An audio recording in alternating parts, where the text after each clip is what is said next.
Qual é a imagem do Brasil depois de mais de 2 décadas prometendo e, convenhamos, sendo muito mais relevante no mundo? Para o jornalista Paulo Sotero, do Instituto Brasil, do Wilson Center de Washington, tudo o que a economia brasileira fez de bom foi a razão do sucesso.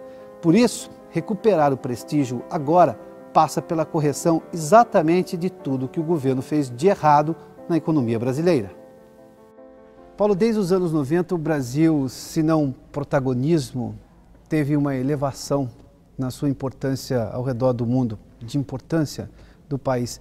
Fora do Brasil, hoje, aqui nos Estados Unidos, por exemplo, qual é o papel do país? Olha, enfim, há uma perplexidade em relação ao Brasil hoje, eu diria. A partir da redemocratização, 30 anos atrás, depois, nos anos 90, com a estabilização da economia, eu diria até já na década dos 2000, com as políticas mais fortes, a chamada inclusão social, o Brasil se tornou, digamos, um sucesso no mundo, uma história de sucesso no mundo. Havia, desde o presidente Fernando Henrique Cardoso, uma disposição já muito clara de ter uma presença mais forte, uma presença internacional, e houve, a partir do presidente Lula, inclusive, uma estratégia, né, nesse sentido. O fato é que o modelo econômico brasileiro esgotou-se nos últimos anos, o Brasil parou de crescer, enfim, a própria diplomacia brasileira, refletindo um pouco o estilo da presidente Dilma, se retraiu muito. Ficou claro que o Brasil deixou de alcançar alguns dos seus principais objetivos, né, diplomáticos, seja no Conselho de Segurança, seja a negociação da rodada de Doha, da Organização Mundial do Comércio, seja uma afirmação de uma liderança aceita, né, nos países da América do Sul e da América Latina. Então, enfim, e os problemas se acumularam, houve os protestos de 2013, uma campanha eleitoral na qual o país se dividiu completamente, saiu dela, enfim, com a presidente reeleita, mas por uma margem muito pequena, enfim, e enfrenta hoje uma crise de estagnação econômica complicada. Então, tudo isso fez com que, digamos, o enredo que o Brasil vinha apresentando tenha perdido sentido, tenha, enfim, se esvaziado. E o Brasil hoje precisa, não é arrumar um novo enredo, o Brasil precisa consertar o que está errado no Brasil, e acho que todos os brasileiros hoje sabem o que é, e a partir de uma política bem-sucedida dentro do Brasil, que atenda, que dê as respostas ao que essa sociedade brasileira, que é mais participante hoje na economia, pede, a partir daí sim, acho que o Brasil conseguirá voltar a ter uma presença no mundo, enfim, que corresponda aos seus interesses. Mas isso foi um recuo por erro de estratégia, um recuo porque os competidores, digamos, outros países que também tinham o mesmo objetivo foram mais eficientes? A que se deve exatamente essa mudança de caminho? Eu acho que o Brasil descuidou da economia, em primeiro lugar. A diplomacia no Brasil, a política externa no Brasil sempre teve uma base econômica muito forte ligada ao desenvolvimento do país. Isso está, enfim, os diplomatas brasileiros aprendem isso no Instituto Rio Branco. Na medida em que a economia começa a, enfim, dar menos resultados, e isso aconteceu a partir da crise mundial de 2008, que foi um momento no qual o Brasil deveria ter provavelmente mudado de estratégia e de uma estratégia, enfim, voltada para o estímulo ao consumo, que foi o que aconteceu no Brasil já no presidente Lula e continuou no primeiro mandato da presidente Dilma. O Brasil seguiu nessa estratégia e, enfim, demorou muito para voltar-se para uma estratégia voltada ao estímulo do investimento, com a maior capacitação do país, com maior produtividade, com capacidade de competir. Os outros países, inclusive os países do nosso entorno, como o Chile, como o Peru, como a Colômbia e o próprio México, voltaram-se, enfim, para os eixos mais importantes da economia, conseguiram avançar mais do que nós em reformas estruturais e, resultado disso, enfim, o Brasil ficou numa posição de desvantagem. O Brasil continua, é claro, a ser o grande país que é, a 7ª economia do mundo, mas ocupando um espaço na economia mundial que é menor hoje do que era alguns anos atrás. O país tem, obviamente, capacidade de reverter isso, e eu creio que é disso que se trata quando a presidente Dilma Rousseff reverte completamente a direção da sua política econômica. Em relação ao seu próprio primeiro mandato. Em relação ao seu próprio primeiro mandato, chama o Joaquim Levy, um respeitado economista, para fazer o quê? Para reequilibrar as contas do governo, as contas do setor público, enfim, restaurar a credibilidade da política econômica do Brasil e organizar e preparar o caminho para uma nova etapa de crescimento com sustentabilidade. Porque, como ele diz, e todos nós sabemos, é disso que depende manter políticas de inclusão social, elevar o nível, a qualidade de vida das pessoas no Brasil. Essas medidas do novo Ministério da Fazenda, da nova economia da presidente Dilma no segundo mandato, são medidas absolutamente nada populares. Aí a minha pergunta vai no sentido inverso. Foi populismo, então, o que ela adotou, desde, na verdade, o segundo mandato do Lula e o primeiro mandato dela, em que a economia se desvirtuou do seu caminho? Foi, enfim, parte claramente de um projeto político do Partido dos Trabalhadores e dos seus aliados, se manter no poder e fizeram... A qualquer custo. A qualquer custo. E o custo é alto. O custo claramente é alto para o país e agora o país terá que arcar com as consequências disso e, enfim, a própria presidente parece ter se dado conta, porque o que ela fez ao nomear o Joaquim Levy foi uma guinada de 180 graus nos rumos da economia, num rumo que me parece mais acertado, é sacrificado, certamente é sacrificado, quer dizer, o Brasil não precisava ter feito o que fez no primeiro mandato, por exemplo, ter investido bilhões de dólares do BNDES, escolhendo campeões nacionais em diferentes áreas, porque claramente essas políticas, hoje nós sabemos, não deram certo. Poderia ter havido uma estratégia mais eficiente no uso dos recursos públicos, mas esse é o passado. Agora trata-se de reconverter, buscar um novo caminho, numa situação obviamente mais difícil, em que também a economia mundial não ajuda muito. A gente tem problema de compreender o papel do Brasil internamente, embora tenhamos essas aspirações de ter assento no Conselho de Segurança da ONU, de ditar cartas na Organização Mundial do Comércio, enfim, mas falta-nos compreensão de que a gente precisa resolver os problemas domésticos de vez, ou seja, criar bem-estar social real, questões relacionadas à educação que vão garantir produtividade do país lá na frente. O que falta para compreender isso? Ou compreendemos e sucumbimos ao populismo? Eu acho que essa dicotomia de que o Brasil pode ter uma política externa que seja desconectada do que acontece no Brasil, isso pode funcionar durante alguns tempos, especialmente se você tem um líder com o carisma, com a capacidade do presidente Lula, isso pode até funcionar por um tempo. Mas depois a mágica se desfaz. Eu acho que o Brasil, eu pessoalmente, acho que o Brasil só se resolve internamente como democracia, se tornando mais democrático, o que significa tendo, enfim, tornando as pessoas que governam mais responsáveis pelo que fazem diante da população.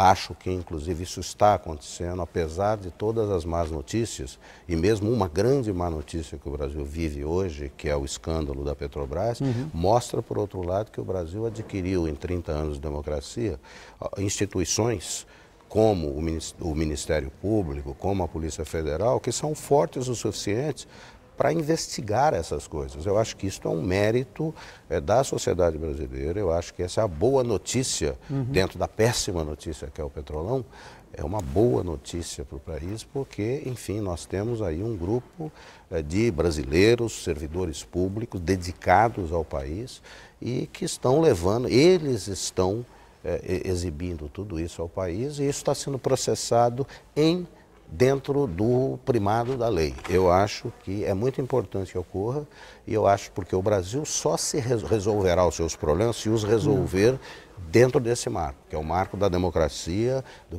do primado da lei, the rule of law em inglês. E eu acho que é a partir daí que o Brasil se projeta, porque as pessoas fora sempre olham o Brasil e veem, quer dizer, nas grandes questões que o mundo enfrenta, e o mundo a partir de agora enfrentará grandes questões globais, que já enfrenta. Eu dou alguns exemplos. Por exemplo, mudança climática. Não há uma discussão séria, uma discussão boa, se o Brasil não estiver sentado e participando seriamente. Por quê? Porque mudança. O Brasil é o dono da maior reserva florestal do mundo. É um país que tem... É necessária a presença do Brasil? Não, o Brasil é necessário em mudança climática, contribui muito potencialmente em segurança alimentar. O Brasil é uma das nações que mais produz comida no mundo.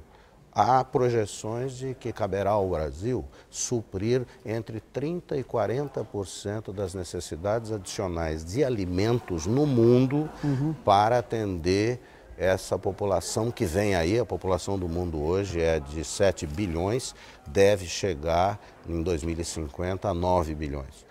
A presença do Brasil aí como um supridor, fornecedor de alimentos é central. Então o Brasil, claro que tem um lugar à mesa.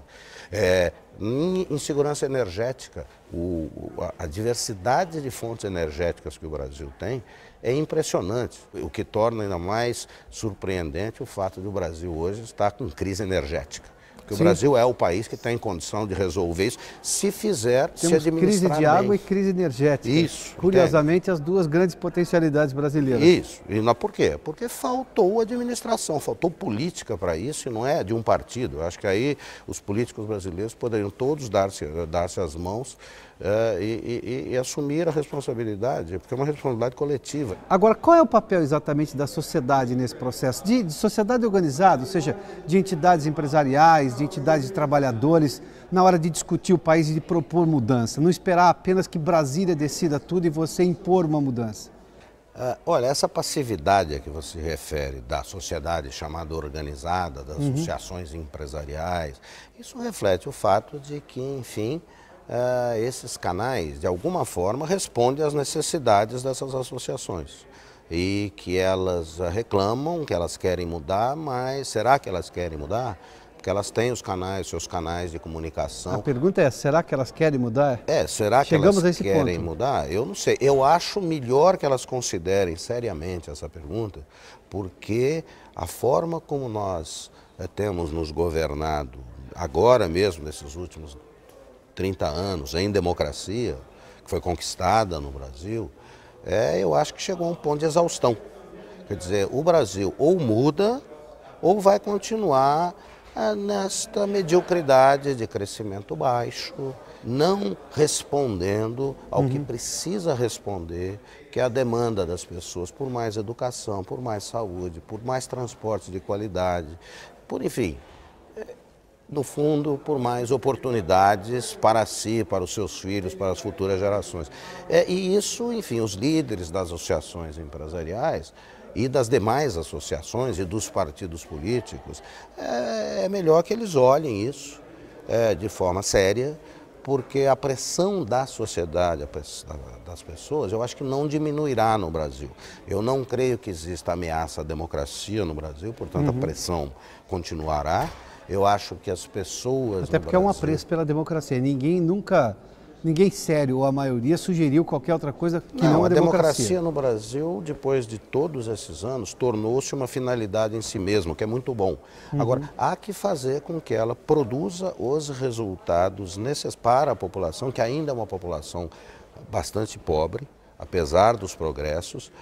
É um país muito injusto, ainda muito desigual, apesar dos progressos. E eu acho que, enfim... todos ali, os diferentes grupos de representação da sociedade, têm que engajar seriamente numa discussão para começar a fazer mudanças. Eu, pessoalmente, acho que o Brasil tem que se arejar. O Brasil tem que se abrir mais para o mundo, O Brasil não vai se resolver sem se abrir mais para o mundo, porque é só se abrindo para o mundo, sendo que o Brasil vai se tornar mais competitivo. Somos fechados demais? Somos uma das economias mais fechadas do planeta, mas no mundo capitalista. Mas a gente não se imagina assim, se eu disser hoje no Brasil que somos fechados, alguém vai dizer, não, não, tem mais voos para os Estados Unidos, mais voos para a Europa, né? As pessoas não é nesse fechadas. sentido. Tem uma camada da população que tem acesso à economia competitiva do mundo porque vem aqui para os Estados Unidos e vai à Europa e vai para os outros lugares e compra as coisas. Agora, a economia brasileira, o grau de interação da economia brasileira com o mundo ainda é baixo. Por isso, em parte, que a economia brasileira perde competitividade. Na medida que ela não está exposta à competição, ela vai se acomodando, vai perdendo competitividade e os índices todos mostram isso. Há que reverter e eu tenho a impressão que isso é o corolário desta política econômica, de reorientação de política econômica que está sendo agora introduzida no Brasil, terá que levar a isso. Enfim, uma maior participação do setor privado, de um setor privado que seja menos dependente do dinheiro público, até porque o setor público está cada vez mais limitado nos seus recursos, e de um país mais conectado com o mundo. Eu creio que eu vou ao Brasil com muita frequência, eu acho que é isso que as pessoas no Brasil querem, que se nós tivermos a capacidade de mobilizar, você mobiliza isso com educação, com sistemas de produção, de distribuição, mais contemporâneos do mundo e com, obviamente, o que é essencial e nós estamos vendo agora na investigação desses escândalos recentes, o primado da lei, que é a base da democracia. Agora, por que o Brasil sempre tem que dar uma passada em Brasília? Por que as coisas não acontecem como, olha, por exemplo, não se vê, nem tudo passa por Washington nos Estados Unidos. Claro, política externa passa por Washington, óbvio, questão de defesa nacional passa por Washington. Mas não se passa, o empreendedorismo não tem que passar por Washington toda hora. Por que no Brasil não é assim? Aí se você faz essa comparação, aí o desenvolvimento histórico dos dois países é completamente diferente, tá? Quer dizer... E onde podemos melhorar nisso rapidamente? Dá para diminuir a dependência de Brasília? Tem que diminuir, até porque Brasília está ficando, enfim, cada vez mais limitado nos seus recursos. O Brasil tem que de certa forma, de se privatizar, quer dizer, de confiar mais na iniciativa dos empresários, das pessoas, das pequenas e médias empresas, aliás, que no Brasil, como aqui, são as que geram mais emprego. Agora, o que o Brasil tem feito, e isso é uma tradição brasileira, isso vem lá de trás, o Brasil muitas vezes privatiza o bem público, isso não pode acontecer. É o que aconteceu agora nesse horroroso escândalo da Petrobras, que é um patrimônio nacional, que é um bem público e que está sendo usado para fins particulares, seja de pessoas, seja de partidos políticos. Isso sim, e eu acho que este episódio coloca o Brasil diante, enfim, do problema. Será que o Brasil vai aprender, as pessoas, a sociedade brasileira vai aprender as lições desse petrolão e vai tirar as conclusões certas disso? Eu creio que sim, eu acho que o Brasil costuma fazer isso. O Brasil, nós, por exemplo, qual é hoje a empresa da qual os brasileiros se orgulham no mundo? Eu tenho a impressão que é a Embraer. Era uma empresa estatal. Hoje é uma empresa que está no mundo inteiro, é a terceira maior empresa de produção de aviões no mundo. Aqui de Washington, se você sair num voo de 2 horas de duração, 40%, 50% das vezes você vai estar voando numa aeronave fabricada em São José dos Campos. Quer dizer, nós temos o exemplo, nós temos os exemplos negativos, nós temos o exemplo da Embraer, nós temos o exemplo da Natura, nós temos o exemplo da Marco Polo, de várias empresas brasileiras. Hoje há o quê? Umas 30, 40 multinacionais brasileiras no mundo estão se abrindo. A Gerdau, por exemplo, fabrica aço, produz aço em 19 estados dos Estados Unidos. Enfim, a capacidade do Brasil, colocado num ambiente em que você pode produzir, em que você não tem que, enfim, pagar, onde a carga tributária é mais razoável, ou é mais, a cobrança de impostos é mais eficiente e, enfim, é algo que não inibe os negócios. os empresários brasileiros se dão muito bem. Outra coisa, por exemplo, se você for a Cambridge, em Massachusetts, em vários centros de inovação no mundo, a quantidade de cientistas brasileiros que se tornam empreendedores está crescendo. Por quê? Porque eles são bons, eles são bem formados. Agora, no Brasil, eles não encontram um ambiente para empreender. O que eles fazem? Eles vão empreender onde eles são bem-vindos. O que nos falta é organizar o sistema econômico para que essas pessoas que detêm o conhecimento e que sabem criar conhecimento, desenvolver conhecimento novo, aplique esse conhecimento em produtos, em processos que tenham, enfim, apelo comercial. Foi assim que surgiu o iPhone, é assim que surgiu o PC, é assim que surgiu todas essas coisas que nós usamos hoje, porque é a junção do conhecimento, da tecnologia, com a sua aplicação em coisas que, enfim, sejam comercializáveis. E eu acho que o Brasil tem plena capacidade de fazer isso. Eu acho que o caminho em que vínhamos estava equivocado, demos com os burros na água, é uma crise, não é uma crise, enfim, terminal, longe disso, quer dizer, é uma crise que o Brasil pode superar. Eu tenho a impressão que essa é a motivação da Presidente da República e das pessoas que a cercam hoje ao reorientar a política econômica. Eu creio que vem também aí uma reorientação da própria política externa. O novo chanceler, o Mauro Vieira, que enfim foi aqui embaixador, esteve aqui muitas vezes no Wilson Center, disse no seu discurso de despedida em Washington que nós precisamos ter uma política externa que, sem abandonar os seus princípios tradicionais, de ser uma política externa universalista, né, enfim, o Brasil é um país que quer se relacionar com todo mundo, tem que ser uma política externa com objetivos que produza resultados mensuráveis. E eu acho que isso é também uma indicação de que nós estamos num processo de revisão. Uma dessas revisões é a própria relação com os Estados Unidos, que, a julgar pelas informações, por declarações da presidente Dilma Rousseff e de todos os seus assessores, volta a ser uma prioridade importante. Por quê? Por uma razão muito simples. Os Estados Unidos, primeiro, é o país com o qual os brasileiros querem se relacionar. A quantidade de visitantes brasileiros aos Estados Unidos mostra isso. Segundo, isso é uma decisão da sociedade. Isso é uma decisão da sociedade. E a sociedade decide o tempo todo. Que o Estado vai ter que entender. Entendeu? E a outra coisa é que, enfim, os Estados Unidos é o país que mais compra produto manufaturado brasileiro. Ou seja, produto de maior valor agregado. Eu creio que, enfim, pode haver lá, numa parte da política brasileira, um preconceito ideológico contra os Estados Unidos.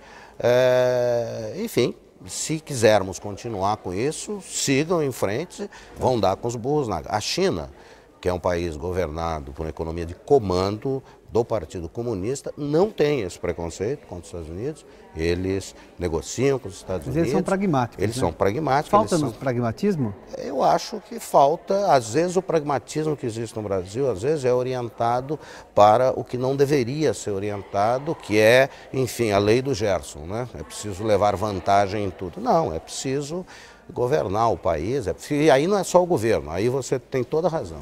Aí são os cidadãos organizados em associações que precisam levar o país a sério, acreditar que o país pode superar os seus problemas. Eu creio que é o que motiva esses jovens promotores que estão hoje fazendo as investigações do Mensalão. Eu acho que é o que motiva uma boa parte do judiciário e uma boa parte dos empresários, que deve estar cansado de ter que pagar propina.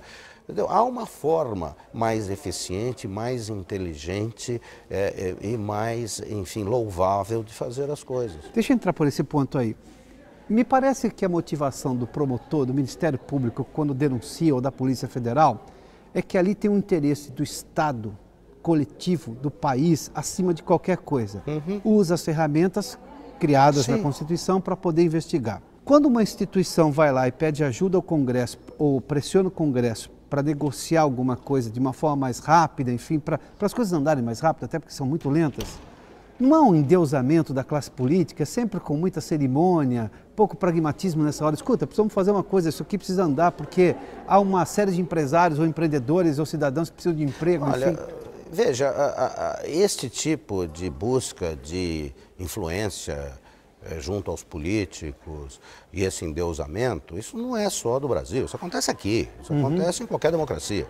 Tá? O que você precisa ter um processo político que te permita renovar sempre, tá certo? Nós temos um processo político viciado, um sistema político que gera o quê? 32 partidos políticos, com aparentemente 43 inscritos. Por quê? Porque tem um comércio de tempo em televisão e de outras... E fundo partidário. E de um fundo partidário que gera isso. Isto foi decisão tomada livremente pelos brasileiros eleitos e criaram esse sistema político, que é um monstrengo e que precisa ser mudado, só pode ser mudado no Brasil, pelos brasileiros.